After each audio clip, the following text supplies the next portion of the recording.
So as we discussed yesterday evening, the increasing cloud cover, increasing southerly wind, and eventually the showers would help to keep temperatures quite mild overnight. And here's where the lows actually ended up. We had a couple of 40s along the shoreline, 41 New Haven, 40 in Groton. Elsewhere, we stayed above the freezing mark, which was good because even with just a little bit of light snow across parts of the state, we had some traces reported, even a little bit of accumulation in Bristol. We didn't really see any impacts from that. Now, if we zoom out a bit here and talk about the Northeast as a whole, we're starting to see some of that milder air. 40 in Hartford, Boston, 42 in Albany, 44 in Burlington, Vermont. And compared to yesterday, every town in the state is certainly running milder. But look at this. Norwich, 8 degrees warmer, 9 degrees warmer right now in Groton. Temperatures across the state mostly running in the upper 30s and low to mid 40s.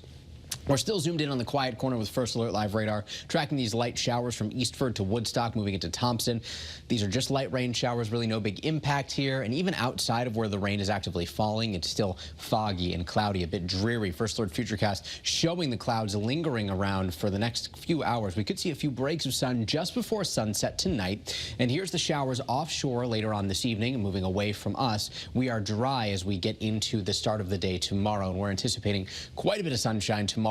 Winds will pick up out of the northwest, though. It's going to be blustery. We're expecting gusts about 20 to 30 miles an hour. With temperatures in the 30s, it'll be feeling even colder, and the bright weather continues right into Sunday. So for the rest of today, we're talking clouds lasting into the evening, but drying out. Temperatures going from the 40s statewide into the upper 30s and lower 40s by 10 o'clock. A live look in our iCam here in stores showing a bit of the fog. This is where it's a bit wetter right now. Same in the Connecticut River Valley. A live look in our iCam in Middletown showing a bit of fog there in the distance, but our iCam here in New Haven, not quite as dreary. And look at all the snow on the green at this point in time is gone. 45 in the Elm City. Snowfall deficits continuing to pile up. We didn't add anything last night because everything that fell at our climate sites was just plain rain. Now, tomorrow we're expecting those gusts to pick up. They'll be a little bit stronger inland than at the shoreline.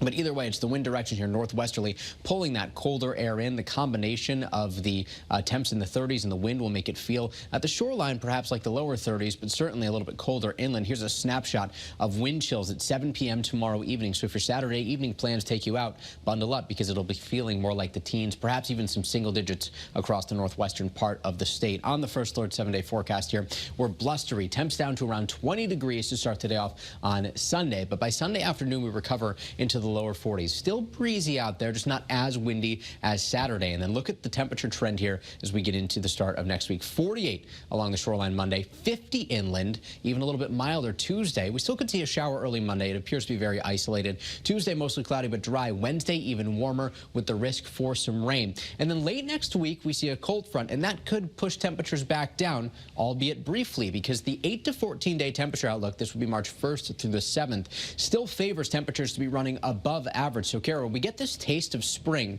and while we may sprinkle a relatively speaking cooler day in here or there, it certainly looks like temperatures will remain above average as we start off the new month.